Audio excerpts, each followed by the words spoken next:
Maria, thanks for joining us.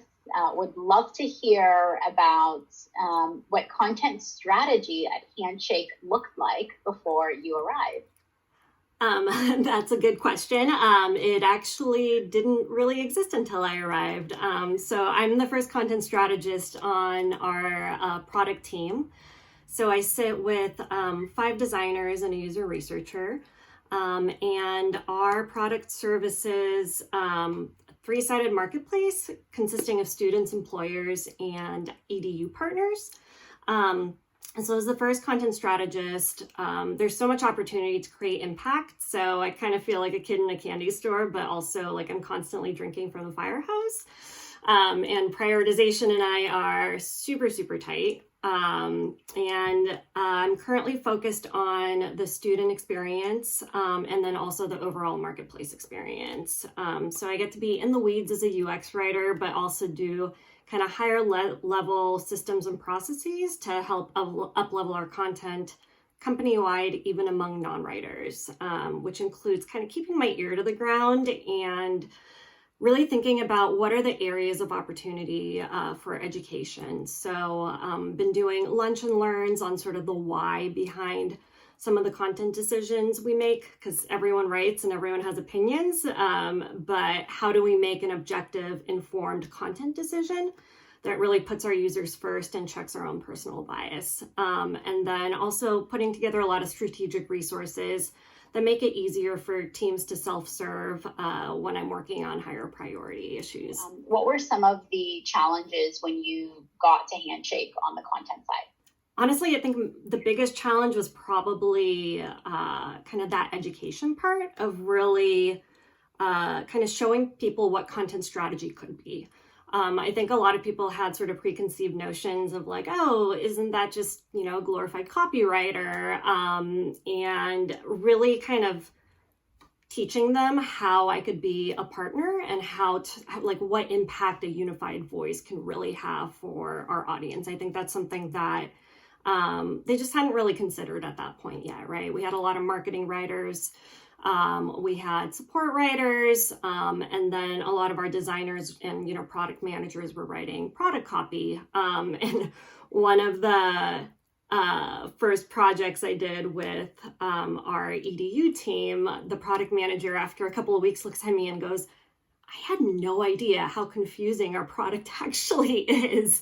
So I think that was probably a challenge, but also like that's kind of what I love doing, because when I think of content strategy, it really is kind of like education design. So you have the external content strategy, but then there's also the strategy around how you explain content strategy. So yeah. How did you decide what to prioritize first as the first content strategist on the team? Yeah, so it's really a kind of breadth and depth problem. Like as the only person doing it, you can take on everything, right? And everything can sort of be up-leveled and made better from a content standpoint. So my strategy was really keep an ear close to the ground, really get a sense of where's the biggest impact? Where does leadership think the biggest impact is? Because if you can kind of show that really quickly, people start to get really excited and go, oh, okay, now I get it. What do you want to do next, sort of thing? From a team perspective, how has the team grown, whether it is you co-opting kind of functional folks to help you, or has the team grown in any significant way since you came on board? So due to COVID, not yet, but hopefully that might change soon. I know as a company, we're hiring like crazy at the moment. But I work really closely with the other writers. One of the first things I did was when I came in, I noticed there were so many silos. Like I was kind of doing a content audit, looked at our blogs, looked at our website content, and came up to a couple of, coworkers and was like, hey, like, how come we don't really have like blog content in the product? Like there seems to be a lot of opportunity for editorial and kind of product really merging together. And the reaction I got was, wait, we have a blog? So that was one of my first tasks was, okay, let's identify all of the writers because, if there's that disconnect, across our teams, how do we bridge that? And kind of as I did that and banded everyone together, we now have a monthly writers meeting, get together, and we talk about different elements of the style guide and really work on calibrating as writers, right? So even though we have 3 different audiences and we are broken up into, the student writers, the EDU writers, and the employer writers, when we write, we still have to be, we have to write as if the other 2 audiences are looking over our shoulder, right? So when we're talking to students, we can't be too chummy, in case, employers look at that communication and go, ooh, like that's not professional. And vice versa, if we're talking to employers, we don't want to be, too like corporate to really scare off the students. So a lot of, the challenge and the exciting part is kind of how do we calibrate those different components of language, and how do we develop the handshake voice and then work on the different tones for the 3 different audiences. Awesome. And what kind of tooling did you use to do that? How did you do both the human and the technology piece of that really difficult problem? Yes. So when I first came to Handshake, we had a style guide. It was very bare bones. It didn't really address the 3 different audiences, and it was in a Google Doc. Most people didn't know we had a style guide, so that was another problem. And anytime it was brought up, someone had to go and like dig in and pull it out. So I kind of sat down, like, okay, we need to start documenting these things. So as I was writing, I started kind of like putting pins in the ground of, okay, like this is something that we need to decide as writers of, like, how are we going to, talk about this? How are we going to express these ideas? And really quickly noticed that Google Doc was getting out of control. I think it was something like 100 pages. And we're kind of running into that same issue of, okay, like now we have this really unwieldy doc that is comprehensive, but very difficult to use, especially for non-writers. And we have a lot of non-writers writing content just because, we're a startup and we move fast, prioritize impact, and it's kind of all hands on deck. So I started looking into solutions and found writer.com, and it has been amazing, honestly. We were able to get our style guide up in there, up into handshake.styleguide.com, which is so much easier to share than a Google Doc. And it's so much easier to navigate. Like all the sections, are, there's templates for everything. So, it was really easy for me to just sit down and like do most of that, like kind of uploading and kind of putting it all together and then getting like input. So when we first launched it to leadership, our student VP of product actually responded with a fire emoji and said, "Oh my God, the style guide is fire," which apparently is very out of character. And, you don't usually actually hear from, product folks. So that was super, super exciting. But yeah, it's easy to use, and the plugin just makes it so easy for, basically all of our writers now have a real-time managing editor. So we don't have to actually hire someone to then go back and edit everything and make sure that it actually follows our style. It's kind of like done in real time with the solution. Do you feel like, having been doing content strategy since before it was a thing, that the field has developed in the ways that you imagined? Yeah, I think it's definitely getting there. So I usually, when I talk about content strategy, I usually say it's kind of where design was 20 years ago, where designers used to get handed products that were built by engineers and product managers, heavily influenced by customers. And, we're told, here, make it pretty. they're like, wait, this is really confusing, really difficult to use, and it's just not a good user experience. But when I started and came in, it was a lot of, hey, like, we need this copy. We just need you to like write it grammatically correctly and make sure that, you know, it works, which was like, I mean, it wasn't super satisfying, but at that point I was early in my career and I'm like, okay, well, it's still kind of cool that I get to write for a living. But I think the shift that is super exciting is really seeing content as a UX partner.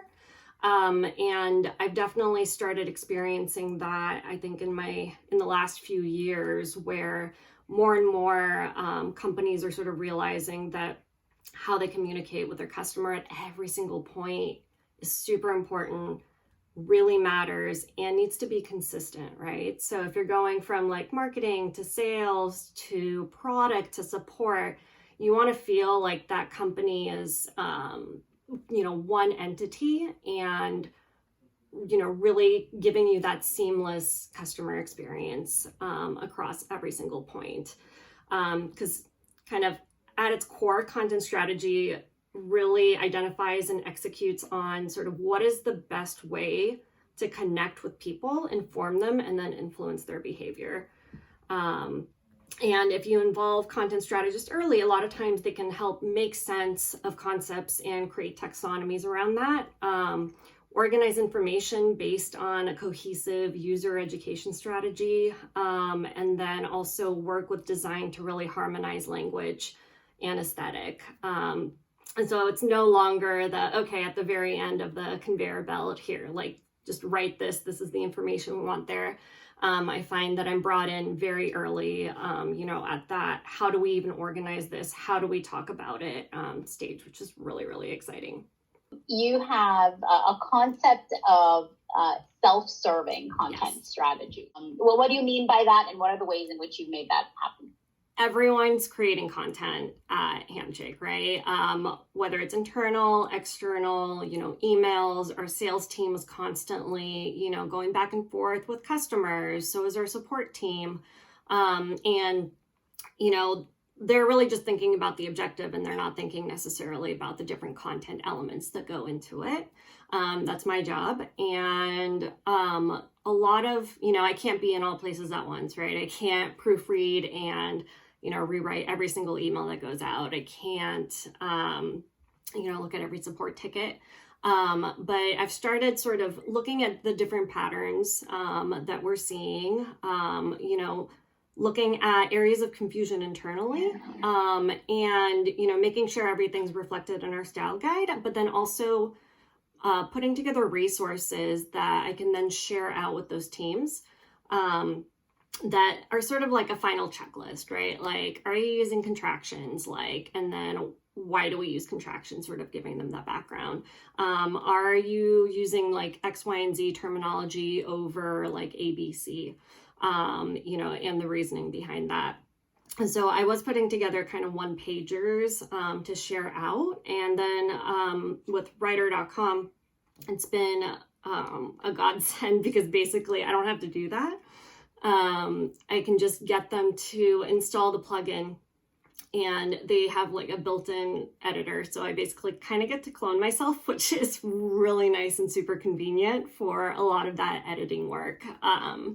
That, you know, I would love to have a managing editor, but it's kind of having it built in and automated is actually possibly almost even better than, you know, having a single person, because it really, really scales versus, you know, having everything go through an editorial process and kind of going through a person, which is still valuable, but not quite where we are as a company yet. How have the teams responded to, you know, being taught to fish versus, you know, what they may have kind of expected in terms of like, hey, can you just edit this for me? Yeah, it's, I mean, I found people to be pretty receptive. I do get a lot of people saying like, hey, like, would like your eyes on it. Just let me know. I can do the first pass. I think for the most part, people have been very like understanding. I think they really value what content strategy has sort of brought to the company. Definitely seeing the value as we're reworking the information architecture and doing a lot of, user testing around that. So I, usually people kind of offer, they're like, hey, like, I know you're probably going to have opinions on this, but like, do you mind if I take a first pass? Because, we have to push this out soon. And so a lot of my job is kind of identifying and prioritizing, when do I step in, right? Like, is this something that we're going to revisit in a few months? In which case, like, I don't have to be very, granular in that editing. Or is this something that, like, is this pretty big and we need it to, go right, and we need it to, like, really sit the right way with our audience. And so it's kind of turned into a pretty good balance. I think people are generally very receptive to more resources and learning, which is great. That's one of our biggest values, is learn, grow, repeat. And I feel like this is one of the first companies I worked at where, they really like live up to their values, which is really exciting. I was very excited when that kind of came together in our writers group, because it was sort of an aha moment for everyone. Because before, like, we, our EDU writers would, really, they're like, no, this is what the universities want to hear. This is how we've always communicated with them, and same with employers. And then, we started having more of these kind of calibration meetings, and there was one piece in particular, I think, it was perfect, if it was actually geared, if only employers would be reading it, right? But it was very, kind of like, it was an SEO piece, so it was very jargony. Not jargon isn't always bad. So that's not a qualitative assessment of it, or not a assessment of the writing, but I kind of imagined, like, okay, if I were a student and I had come across this, how would I feel? Like, I would have felt like a commodity. And the thing is, when you're thinking about the student experience, it's such a scary time, right? It's their first job, potentially their first interviews, like, and we talk to these students in user experience, and it's, some of them are going to be really confident and like ready to go, but a lot of them aren't. And I think, like, I just imagine myself in their position kind of reading that, and it was a little bit jarring, like, oh, like, this is what, recruiters think of me. So that was an incredible moment where we all kind of looked at each other and we're like, ooh, like, we should, like, really make sure that, we're taking all of that into account. And then same thing with, the student side. It's really easy to, if you're, marketing or trying to connect with, the younger generation, using like that slang and really trying to, connect with them, it can easily come off as, inauthentic. So you have to be careful of that. But also, if you go too far on, speaking that language, like, you're not necessarily doing them a service by pulling them into, the working world and really connecting them with employers and helping them learn, the communication skills and the words that they need in order to connect with these employers and ultimately find a job and build a career. So a lot of thought kind of goes into, at least on my part and on our team, is where do we lean on, terminology and concepts that each of the audience already knows, and where are the areas where are the areas of opportunity for education, right? So, for example, on the employer side, if you think about employers, they're trying to do a job, right? It's a very like repetitive, role. You're sourcing, and, you're looking at a huge volume of candidates. So you have so many mental shortcuts that you have to create in order to, be effective at it and be able to get through that volume.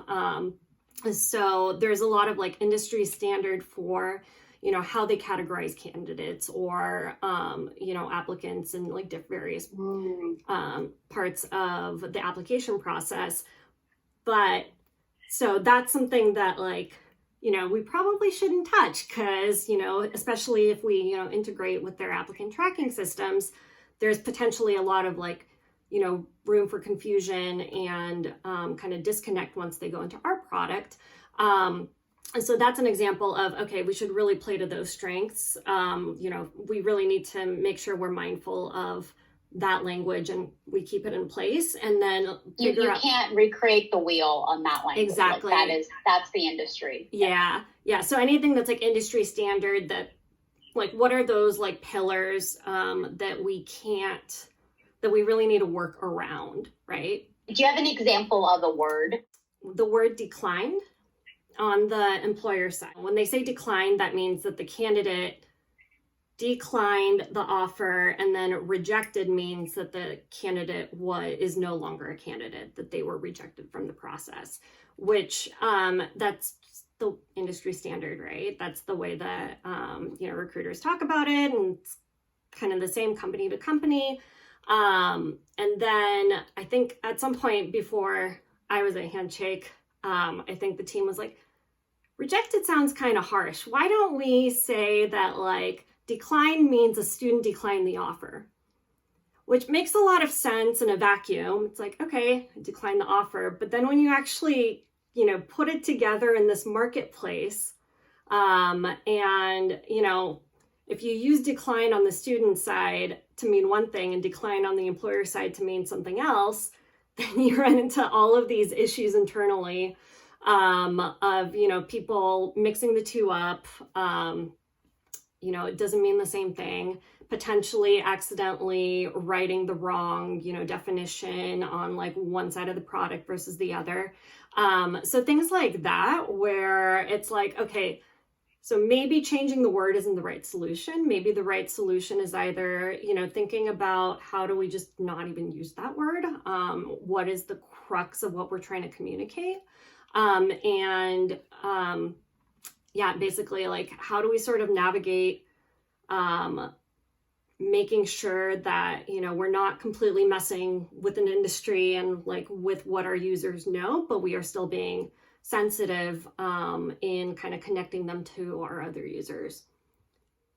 You've got marketing writers who are trying to grow with Gen Z.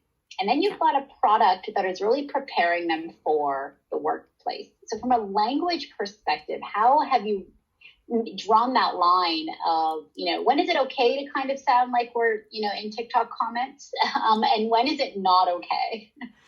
Yeah, I think we're still figuring that out, honestly. And that's one of the reasons I absolutely love my job and love where we're at. It's a really fun problem to figure out. Usually, try to err on the side of caution a little bit, because ultimately, even if we are trying to connect, we want it to feel authentic, right? We don't want to, do the hello, fellow kids meme. Yeah, it's an interesting balance. I actually had a day where I was trying to infuse a little bit more marketing language into one of our headlines in product, because we're trying to build out that personality. We have an idea, we have a voice and tone, we know what we're supposed to sound like, but, with me being on so many different things and so many, foundational things that building out so much of the foundation, I don't always have the time to kind of really do that copy exploration of how do we make this work. And I went down this rabbit hole of Gen Z slang and had to pull in our youngest designer who there was a lot of things that I was asking her where she's like, that is not appropriate. You cannot put that on the product. So it was a really interesting learning experience. So are there brand attributes from a voice perspective that unite all three parts of your marketplace? Yeah, I would say probably authentic, not really tongue in cheek, but, we understand this is a frustrating experience for honestly probably all three of the sides. everyone's got the same goal, right? They all want, the employers want to hire students, students want to get hired, universities want their students to get hired. So I think really just being empathetic to, everyone wants the same thing. We want to democratize opportunities. We want to bring, all of these employer opportunities to our diverse students, and all of these, diverse students to all of these different employers. So I would say kind of authenticity, making sure that we're to the point, like even with our students, right? Don't beat around the bush. There's no coddling involved. So, we're not a parent to the students, and obviously we're not, a parent to the employers or universities. So I think that probably is kind of, our standard baseline is like really be mindful of, people's time and like what their objectives are. Be mindful of how they're feeling, and that's going to obviously change depending on what they're doing and at what point in the product journey they're in. Well, this is so awesome, Maria. You are definitely working with people at the beginning of their careers, which is so, so meaningful. Thank you for joining us. This was a great conversation, so rich for folks who are in content strategy. For people who want to learn more about Handshake, you can go to joinhandshake.com. And for folks who want to connect with Maria, link with her on LinkedIn.